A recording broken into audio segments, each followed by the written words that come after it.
देखिए, हमें पूरी तरह से ईरान के साथ खड़ा होना चाहिए। ईरान हमारा पुराना मित्र है। ईरान से हमारे व्यापारिक रिश्ते हैं। ईरान के साथ हमारे सांस्कृतिक रिश्ते हैं। ईरान की जो जड़ें हैं वो हिंदुस्तान से हैं। तो ईरान के साथ हमें मजबूती के साथ खड़ा होना चाहिए और हर तरह से ईरान ने हमारे साथ हमेशा साथ दिया है, इसलिए हमें इस बुरे वक्त में ईरान के साथ मजबूती के साथ खड़ा हुआ दिखाई देना चाहिए। लेकिन जो बात आप कह रहे हैं, जो टेलीफोनिक बातचीत में नरेंद्र मोदी ने ईरान के राष्ट्रपति से कहा, उसमें क्या फर्क है? नरेंद्र मोदी ने कहा कि शांति, डायलॉग, कूटनीति के जरिए शांति, डायलॉग, कूटनीति, ये सारी चीज़ें, ईरान ने हमला नहीं किया है। ईरान के ऊपर हमला हुआ है। ईरान के ऊपर हमला हुआ है।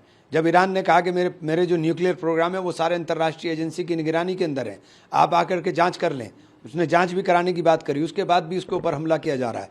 तो ये पूरी तरीके से दादागिरी है और अगर कोई दादागिरी करने का काम करता है तो उस दादागिरी के खिलाफ सबको एकजुटता के साथ जवाब देना चाहिए। इस बीच जब देख रहे हैं जिस तरीके से ईरान से भारतीय नागरिक, भारतीय छात्र सुरक्षित वापस आ रहे हैं, उसके लिए मोदी ने ईरान को धन्यवाद कहा है कि इस दौर में ईरान ने भारत को वो सुविधा मुहैया कराया ताकि हमारे नागरिक। ईरान ने तो हमेशा हमारा साथ दिया है, बुरे वक्त में हमेशा साथ रहा है, तो हमें ईरान के साथ मजबूती के साथ खड़ा होना चाहिए।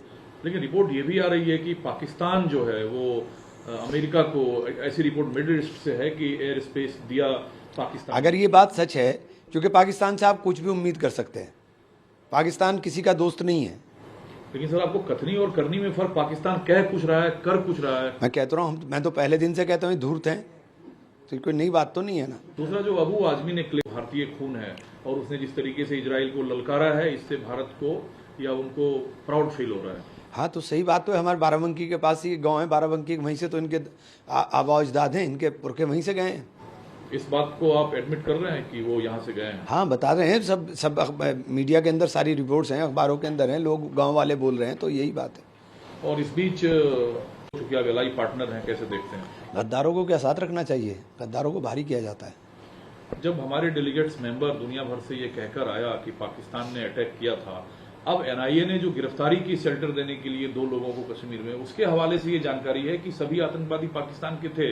इससे भारत को क्या कूटनीतिक बढ़त मिलेगी? देखिए, पाकिस्तान के थे तो पाकिस्तान से एयरलिफ्ट होके आए थे क्या? वो कहाँ से आए और कहाँ चले गए? ढूंढिए, उनको मारिए।